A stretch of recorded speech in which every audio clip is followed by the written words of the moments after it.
Welcome to the show. My name is Victoria Turner, and this is Powerful People of San Diego. We have a fabulous young woman in the show with us today. Her name is Babs Fry, and she does pet recovery. She helps people in San Diego find their pets if they happen to get out, or even better, prevent them from getting out. Welcome to the show, Pat. Thank you. And who is this beautiful young lady you brought with you? This is Gracie. Hi, Gracie. Hi, baby. Yeah, Gracie's just back from the vet, huh? Correct, yes. So bless her heart for coming on with us. Thank you, Gracie. So let's talk about pet recovery. What is it that you do? Well, actually, most of the time you're in real estate, but as your avocation, you do pet recovery. Let's talk about that. Basically, what I do is just serve as a go-to point for people who have lost their pets. Most people, when they lose a pet, they don't know where to begin. You know, the thing that we as human beings initially do is panic. Sure. And then we race out looking for our dog, close things up, and when that doesn't work, put out flyers, and we miss a lot of really key points along the way. So I try to educate the public about what they need to do, the steps they should take, the mistakes they should avoid, and then I'll often get personally involved if needed. You've helped recover hundreds, if not thousands, of dogs throughout San Diego County. That must take a lot of time. It does, and it's kind of gotten worldwide. I actually now take phone calls from anywhere. So. Well, that's amazing. Well, yeah. You can't run around everywhere the way you do in San Diego County. I don't. So what's the very first thing that, my dog has just gotten out, oh my God, what am I going to do? What is the first thing I should do? Stay home. That doesn't make any sense. Why do you say stay home? It is so counterintuitive. But typically what I'll have to do is explain to people the common sense behind it, because it doesn't. I mean, our human instinct is if we don't go find our dog, we won't find our dog. But what we do is we confuse our dog when we do that. And if it's fearful, we may even chase it off because we're spreading scent. And your dog who may have if it's a wanderer or a dog who just got out, it may just be a matter of confusing them by spreading scent. But typically once they're out for a period of time, they revert to instinct, which is fly or die, fight or flight. And so you become a hunter. You know, you go out looking, and you as a human being put off all of your energy. And your dog, of course, who hears you coming, screaming its name. Yes. Here's your fear, your anxiety, and everything else. And in its mind, they're trying to kill you too. And it's just going to keep running. So it feels it's become prey. Absolutely. It's instinct. And it's instinct to run. So, and what about other people coming near the dog? Same thing? It just depends on the dog. Some dogs are super friendly. And in fact, I usually tell owners who struggle with not going to look for their dog, if the dog was findable, you would have found it. If it's findable, somebody else found it. In which case it did approach somebody who saw it and stopped and pulled over, has it safe. If it's not findable, it's operating in fear, which means it's really just running, and you need to be able to do what's necessary to help it rely on its instinct, which is to come back. So now I'm at home, my dog's run out. What's the first thing I should do? Leave the front door open. Absolutely. That door needs to be open. A dog needs to have free immediate access to the property. And the back door, the gate? You know, that is situational. My preference is front door. But if they happen to jump out the back fence and they're in a canyon and coming back that way, in some cases you have to work with what your comfort levels are. Some places people don't want to leave their front door open, but they're comfortable with a gate and then subsequently a back door. I'm not necessarily a huge fan of, well, they have a doggy door, because if they come running back, they're not looking to dart and evaluate. They really need free access to what they feel is safe. So the front door is the best. Absolutely. Most of the time. And then talk about what food things we should be putting at the front door to help that. Rotisserie chicken. Why rotisserie chicken? You know, and it's not boiled chicken and it's not chicken nuggets. It's about the smell. It has a very strong, intense smell. I have been in places where I've gone to set my traps and I turn around and 2 or 3 dogs are there, and I'm like, oh, hello. I mean, it really is effective. The other variable, it's a very high value food, but obviously you don't go throw the whole chicken out there. No. Typically, I'll tell people to put chunks of the meat and then put some of that skin in a Ziploc bag. Every 3 to 4 hours, nuke a little piece of it and put it on top, and it keeps that smell really nice and fresh. Well, yeah, and science tells you that when that scent warms up, it spreads farther, and that's what you're looking for. Absolutely. Especially if there's a breeze that goes by your front door. And you want to use the wind to your benefit, for sure. Scent items. I'll tell people also, I tell people to put dirty laundry out, and I tend to really recommend undergarments. Because Socks, that's where your shoes, scent underwear. Because when a dog goes to you, the first thing it does is go for your crotch. I mean, but it's true, right? You know, when I tell people, it's not that the dog has a fetish with underwear. They're intimate items. That's why they go for shoes. They're close to the skin and they smell like they're people. I mean, obviously, depending on where it is, like if the dog ran away. In fact, today I talked to somebody, the dog had run away from their parents' house.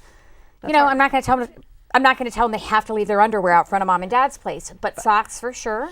And elevation is good. You were spot on with the wind. If you can hang it like on a light or on a bush or a tree that's right by that front door, it allows the wind to come through and carry it out. Or even out in front by the sidewalk. Yeah, I mean, you can do that.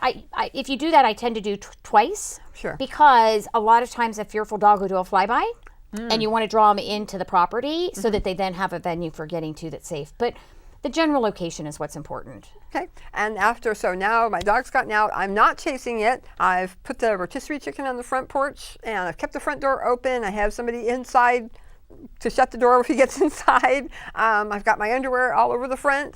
What's the next step? PR, PR, PR. I tell people, get it all over social media, but what people have to remember is they become intently aware of social media venues they didn't even know existed. Like what? You've got Facebook. Nextdoor is crucial.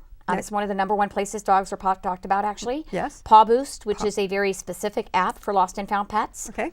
Craigslist. Lost and found in the pet section.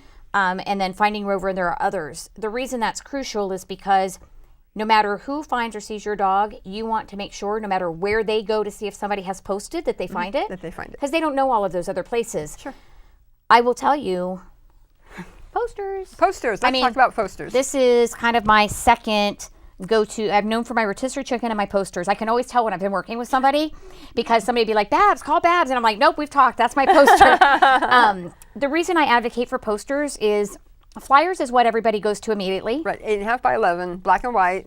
You can't see the picture. No, I mean, you drive by and they're gone. Right. Not to mention the fact that they seem cumbersome to most people because you think you've got to print out 200 of them. They're great for passing out when you're canvassing and talking to for people. For the small 8.5 by 11s, but. Yep, but you do this. I typically say print an 8.5 by 11 picture of the dog out. And tape it to make sure that the wet dew doesn't. Yep, sleeve protectors, upside down. Now this one's not upside down because it was summertime, but sheet protectors are super good for rain.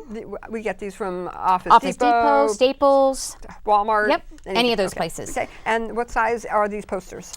Typically, once they're finished, anywhere from like 2 feet wide by 3 foot tall. But you can go, see them as they drive by. Yep, you can go get the massive sheets though and cut them in half. Okay.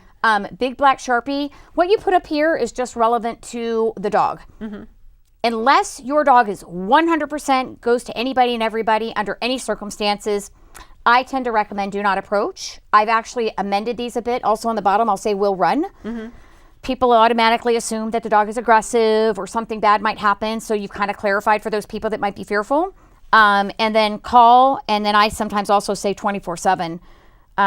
Sure, if it's my dog, I want somebody calling 24/7. Because if you don't, what will happen is the Good Samaritan will call you at 9 a.m. and say, I saw your dog at 2 a.m., but I thought it was too late to call. And time is of the essence when you're doing this. Sure. The benefit to the posters too, though, is rather than hitting like every corner, I tell people pan 2 to 5 miles out. Put the posters up like in very key intersections and use a map to orient yourself as far as where you should put them. And then everybody and anybody should be able to see it. For miles and miles, I can see that. Yeah. So, and what's the story about this dog? Oh, well, that's an interesting question. This little guy actually is a dog that is currently one of our local shelters. Oh. That is has presented some challenges, and I was asked to come in to work with so that we could get him properly networked to somebody that's really familiar and experienced with the breed. Yes. He's only 10 months old. Baby. He is a baby. And, just people at this point have failed him. And so I've gone in to kind of work with some of his fear issues and work with some of the other challenges that he's got in being the dog he needs to be and finding the right home for him. Now, as we're a small rescue, and we always tell people that when you get a brand new dog, 30 days is the big window that you're most likely to lose that dog. And that's that 30 days, you have to be hyper vigilant. Yes. It can go longer than that. But on average, I tell people that, you have to double check the front door every single time, double check the gates every single time. You have to assume that dog's trying to get out for 30 days to go back where it came from. Yep. Let's talk more about that. Well, I mean, for me, it's more than back where it came from. Rescue has been revolutionized by social media. And 10 years ago, 75% of the dogs getting adopted nowadays would have been euthanized. Yeah. That dog comes to your house with at least one, if not several suitcases. It takes 30 days to start unpacking that baggage. And until you do that, you really don't know who you have. You don't know what the fears are. You don't know what their instinct is. You don't know what's comfortable and what's not. You also can't assume that what is okay here is not okay in a strange setting. You nailed it. I tell people when they first get home, to be honest, the first thing you should do with that dog is take it home. Everybody wants to take it to the store, take it to Granny, show it off. No. at least a week. And until that dog is solidly bonded to you and comfortable in its setting, you do not take that dog anywhere out in public. Barriers are huge. I personally am a huge advocate for crate training. That doesn't mean the dog spends its life in the crate, but it's great for potty training. It's great for getting to know your dog while you're gone. But more specifically, a lot of these dogs, as you've already referenced, they come into a strange setting and they're just looking to flight because they don't understand. Yes. And when you come home with your hands full of groceries and you open the door, they're gone. They're gone. They're gone. If they're behind a barrier. And it's not because they don't love you. Absolutely. No, it's just instinct. It's 100% instinct. And that can kick in too in a different setting. You know, when you have a dog and you take it to a different place, you have to remember who it is who it is with your company and your location. You go on vacation a year from now and place it with a pet sitter. They don't know this The other most common call I get is they revert. Not because you haven't done a good job or because they haven't progressed. It's their instincts. So barriers are huge. The other huge things that I recommend for people is absolutely no unsupervised time outside. Ever. And not off leash in the beginning. No. That's super important. And I recommend a long line, even as you're transitioning, because if that dog decides to get, maybe it has a high prey drive or a loud noise. You've got friends that have Harleys. Sure. You've got something you can grab a hold of. That's really important before you venture into trusting them, even in an enclosed fenced backyard. And it's not that the dog doesn't like you. No. It's an instinct to go out and search for things and go to freedom, Absolutely. et cetera. And then once they're gone, they're gone. So it's better to be conservative, at least for 30. You can do anything for 30 days. Yep, and absolutely. And you don't find that the dog hates you for it either. No. I hear that a lot. Well, he won't like it. That's not the case. No. And one of the things I talk to people a lot about a lot, which in my case, a lot of times it's after they've had a bad experience, so they're more receptive. But the reality is the larger majority of what we perceive they enjoy and what they need is all about us. It's all about us. The dog does not have to be off leash to have a good time. Right. There are safety measures you can implement. Beyond the barriers, I also, transporting is the other number one reason I get phone calls. Yes. I know we all want the dog to interact with us while we're in the car, and that's okay if that's what you're going to do, but it should be leashed, and it absolutely needs to be tethered in. What I recommend to people, you don't have to, you can go endorse the fancy gadgets if you want. They sell the little seatbelt clips with a clip. But I personally say, hey, you just take your regular leash, you run your seatbelt through it, you buckle it in, and that dog's going nowhere. That's right. Because you just don't know. You open the car and a Harley backfires, Somebody scares the dog. Or absolutely. the window was open. I had a little terrier. The window was open this much, and he was more than halfway. I didn't even know the dog could fit through the window, and he was more than halfway out before I could grab him. Well, and that's another thing. Don't assume anything. Well, I mentored. Get out. I have caught many people who it never dawned on them that because everybody thinks, all dogs love car rides, and they won't jump out the window. It happens. Right. Or if there's another car driving by with another dog with its head out the window, there goes your dog. Yep. If you drive by McDonald's, you drive by KFC, there goes your dog. Yep. So you can't ever leave that window open. No, it's huge. Yeah. The other thing that some people learn the hard way is be mindful, treat your dog like a kid. Safety lock. Yep. Your puppy gets up, wants to look all outside, what's going on. Right. It steps on that power window button and you're in trouble. That's right. You leave the dog in the car for 2 minutes with the car's running and the air conditioning's on. Driving down the road. Dog locks you out of the car. Oh, yes. I've actually had that happen. I now have spare keys. Yes. With you. Absolutely. 100%. And lastly, and this is, it's a controversial topic with a lot of people, but I will tell you, as the person that's on the tail end of the I lost my dog, a household collar is meant for tags and tags only. A harness, big or small, I don't care if it's a 5-pound Chihuahua, they will come off. They give the illusion of security because there's so much material to them, and there's a lot of them out there that would promote themselves as being escape-free. Every dog, when it starts to throw its limbs about in a panic, will come out of a harness. There are a couple things that you can use that, at least for me, I consider safe. My personal go-to is a slip lead because I know how to use it, but more specifically, it's a piece in one. It's basically a leash and it's a collar. You don't have to figure out how do you put a choke chain together and all that other stuff. Does it fit right? It literally is, slips open. It goes over the head. What's most important, because you'll see these at the vets and from when you go to the shelters, that what they give you is not a good, reliable slip lead. It needs a tab. Because then what it does is it goes on and you can roll it down so that it, actually, Gracie has one on. See how this is like nice and loose and I can rotate it around? Yes. But If she were to put her head down, it can't get so big it would come off. It locks to a specific place. Yes, but if she panics or backs off, it's going to noose her. She cannot get out of that. So that's my personal go-to. Yes. The other thing, though, that is very common, which also is very acceptable, but very important that it be used properly, is what we call a Martingale collar. Yes. And this is basically a collar with a, for lack of a better word, a choke mechanism on it. Let me spell Martingale because not Yes, everybody knows. please. Martingale. Yes. Martin, like the man, or Yep. my favorite Martin. Yep. Gale, Gale, like in windstorm. So it's a Martingale collar. Okay, so Yep. let's talk more about it. This one is my preferred for two reasons. It's got a clip. Clip pops open. You can fit it. It's easy to go on. The reason I like that is because Martingale's the way most you're so silly. What are you doing? She's looking for that treat. She's looking for that treat. More? Here, you can have it. It's right there. The more specific part is a lot of them don't have clips, and so they fit it so that they can get it on the neck. A Martingale should never be left on. I can't tell you how many people use this and even put their household tag on it. It is a choke hazard if it's fit properly. But what happens without the clip is that a lot of people, they put it on and it's a hassle to get on and off. So they leave it. They leave it on. And it's only for walking. Yes, absolutely. The most important part is if it's not fitted properly, it's no better than a household collar. When you pull on this, these two rings should never touch if it's properly fitted. Because when that dog pulls, it needs to choke it for it not to come off. Right. So if this comes like this, where do you think that's going? Oh dear. Right over the head. Right over the head. So that's super important. And sometimes they're cloth. Cloth is acceptable as well. But basically, it's got a stop gap. And these two rings should never touch is how you can make sure that it fits properly. Some people are uncomfortable with these sort of tools. My suggestion is have them on as a backup, then use two leashes. You know, if you really prefer a harness, then you can use these. I get a lot of pushback sometimes because they're like, well, my dog pulls. Well, then it needs leash training, not a harness. My opinion is you have absolutely zero control of your dog when you need to, when you have a dog on a harness. Because when it's going face forward into something else, out of defense, even if it's not offense, you don't have that control. Right. But I'm not here to tell people what they should and shouldn't do. It's about safety. It's about safety. And, you know, if you want to use a harness, I'm totally down with that. A lot of people freak out about the littles, you know, the Chihuahuas and the little dogs. Yeah.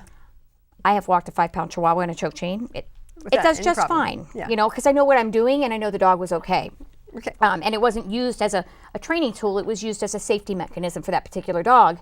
You know, one of the reasons sometimes I do opt for a choke chain and a metal leash is because in what I do, I don't know that every dog is leash trained. And I will tell you, I had heard, and I would not have believed if I hadn't seen it. Your dog can turn around and bite through this leash in one snap. Yes. And so if you have a dog who's in fear, or more specifically, not leash trained, it'll be gone. Just like that. Just like that. Yes. That's true. Let's talk about your other items here. Okay, where are you going, Gracie? Do we want to talk about Gracie's story first? What are you doing? We can certainly talk about Gracie's Let's story talk if you about want. Gracie's story. This is a huge Come here. success story, and Oh, yeah. incidentally, Gracie is up for adoption. She is up for adoption, yes. She is, and she's such a beautiful, okay. friendly girl. Hey, Gracie Bubba. pulled something, so that's why she's a little owie right now. Yeah. You know, Gracie actually is a good story, not just because of what I do, but this actually was not an owned pet. This is one of those cases where I get to be helpful in the community. I have forged a really good relationship with our shelter system. In fact, the larger majority of them have my business cards and give them out to everyone when they come in looking for their lost pets. So that's really cool. I'm really excited about that. But Gracie is a good example of how the community really is key. This is not about me. This little girl had been racing around the SDSU and La Mesa area for 3 weeks. You're okay. Her leg's really hurting her. It's all right. There you go. Good girl. All right, she's gonna get her in her bush. You're gonna get a bush? Okay, it's all right. We'll get you taken care of when we get home. Unfortunately, this is sometimes what can happen when they spend a lot of time on the streets. Their body breaks down, and she started limping, and so we don't think there's a tear or anything else. Let's start in the beginning. Yep. Yeah, So they started getting phone calls. The shelter got phone calls. Well, yes. So basically what happened with this particular dog is she had been on the street. She and another dog had been on the streets for 3 weeks. Multiple authorities had been out and made attempts to catch them. But what people don't understand is that even humane law enforcement, animal control. You can't catch a dog that's running. You can't. Neither can they. No. And so plus which they have only so much time, only so many personnel. They can only stand out there waiting for so long. So even if they see a dog for 10 seconds, they can't wait 12 hours to catch it. And you nailed it. And that's what I try to explain to people. I mean, Gracie is here only because people saw her, people posted, people reached out to me. Multiple people. Had multiple people, and I had an incredible network of about 10 ladies who stepped up and said, and they admittedly had been doing it all wrong. And it was an incredible experience. They were following her, cornering her, chasing her, trying to get her safe, well-meaning. They didn't know any different. Right. But as soon as we connected... Wait. But what they were doing is hitting all of her fear, her Absolutely. basic instincts. They were doing everything wrong to start those basic instincts to run away. Yep. What should they have done? You stop. You don't follow a loose dog in a car. You don't try to corner it. You don't cut it off from where it's trying to go. Her, for example, multiple times, they kept trying to cut her off from the park because they didn't want her to get where they couldn't find her, but that was her safe place, and it forced her to move. You stop, you observe, make notes, and report. Because if you report, somebody is going to put you in touch with me, or we will track down an owner if there is one. It's amazing. We have an amazing community in San Diego County of lost and found people that kind of connect the dots. The next step, obviously, is to, participate in not creating the problem. We had to do some education to get people to leave her alone. And all of these ladies were very instrumental, not just in changing what they were doing, but going on a massive PR campaign. They all got on Nextdoor for their various areas. They got on Facebook pages and so forth. And we basically posted pictures and said, hey, everyone is aware of this dog. Please, if you see her, report it. Please get the information that we need, which is basically, where did you see the dog? What time? What side of the street? Where did she duck into? So on and so forth. Because that's where my skills come in. I can figure out what that dog's pattern is. If she comes somewhere more than once or twice, we set a trap there. How long was she on the street? She was being tracked by people in the community for 3 weeks. 3 weeks? We have no idea how long before that. At least 3 weeks. At least 3 weeks. And then how long after what was the first thing you did? Besides you accumulated all this information, you analyzed the pattern, and then what did you do? I had them embark on their mass PR campaign. In fact, they went out and put posters everywhere. Wow. And every time we got a sighting, we modified our posters. These girls traveled some pretty significant distance and took a couple jaunts on the freeway. Wow. So they're lucky they lived at all. The other one unfortunately didn't. She went all the way from Spring Street on 8 to the 163. Holy cow. A couple of miles. She unfortunately didn't make it. Poor baby. But she did. So what did you do to catch her finally? I ended up having to set a trap. We'd gotten the cooperation of the community. We had tracked her. She was a nightmare. She got on the freeway. We'd gotten several solid places where we thought we had her somewhat confined, where we could set a trap and leave her be and she could settle. And she would... Every time. Every time. Ironically, she ended up jumping into the backyard of somebody who posted, I've got this strange dog in my yard. I can't get it. And I can't. And in fact, we even got the cooperation. La Mesa PD had been involved in this particular dog. Wow. And we had worked with them because the first time, not knowing any different, they had gone and actually spooked her off. And we were coming to set a trap. And so in fact, La Mesa PD sometimes actually now will contact me to get some of the dogs that are loose in the area. So bless your heart. It's been really good. But we went and we set a trap, made a point not to disturb the area. That's what people really don't understand is we want to see and we want to check if she's still there, and that's all predatory in dogs world. So I just gave the lady very specific instructions about what to do, how to keep the area somewhat confined. When I got there, I very quietly kind of evaluated what we were working with. They were kind enough to help me bring the trap in.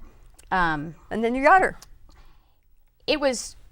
a long time. It was pretty quick. It was pretty quick. After you did the right thing. I literally doused the chicken broth and she came running around the corner and I'm like, whoop, and so we kind of had to duck for cover and thank you. Well, she was safe. You have been watching Powerful People of San Diego. I'm here with my wonderful guest, Babs Fry, who does dog recovery here in San Diego.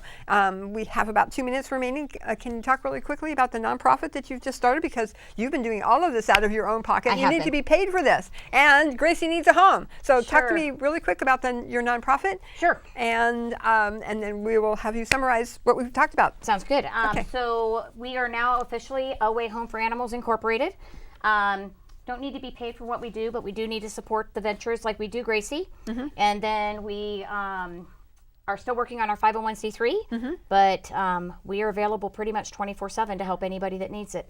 That's great. And if I was the goddess of giving you anything that you want for your nonprofit, what would you like? I desperately need a van. A van would be helpful. Okay, to help Right you drive. now, well, the animals are all transported in the back of my pickup right now. So in inclement weather, we've got traps that are exposed. Or if I'm doing multiple things, it's hard to juggle traps and dogs and crates and other things. So. And what would you like to tell the general public about what you do and what they can do to help prevent their dogs from getting out, and what they should do after, really quickly? Sure. Just make sure that you educate yourself on what you're getting. Take your time with your dog. Barriers, keep them secure. Don't make any assumptions. And if you see a loose dog, stop, take a picture, and report it. That's and the report most it important to thing. whom? Get on Facebook, Craigslist. My phone number is 619-249-2221. You can call or text me 24/7, and I'm here to help. Great. Make a poster, tell your friends, and don't chase the damn dog. No, please don't chase the dog. Please don't chase And the don't dog. follow it in your car. You're not being helpful. You're not keeping it from getting hit. The dog knows that you're following 100%. it. Even in a car. Yep. Even in a car. So your dog's smarter than you think. Yep. And be very careful when you get a new dog home. Yes. Yeah, 30 days, be careful. Thanks for being with us here. Thanks for saying hello to Gracie. Hi, Gracie. If your name is George Burns, please call. We've got your dog. And thanks for being here with Powerful People of San Diego. Thanks very much. We'll talk to you again next time.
Hi, I'm Babs with Away Home for Animals and wanted to talk to you for a minute about Gracie. She is a dog that we rescued off the streets and had no owner come forward, and she is available for adoption. She's a 5 to 7 year old spayed female pit bull. She is great with dogs, great with people, would be okay with children. She has a great play energy, but is also very content to be a couch potato, as she can see. And she can be met by calling 619-249-2221.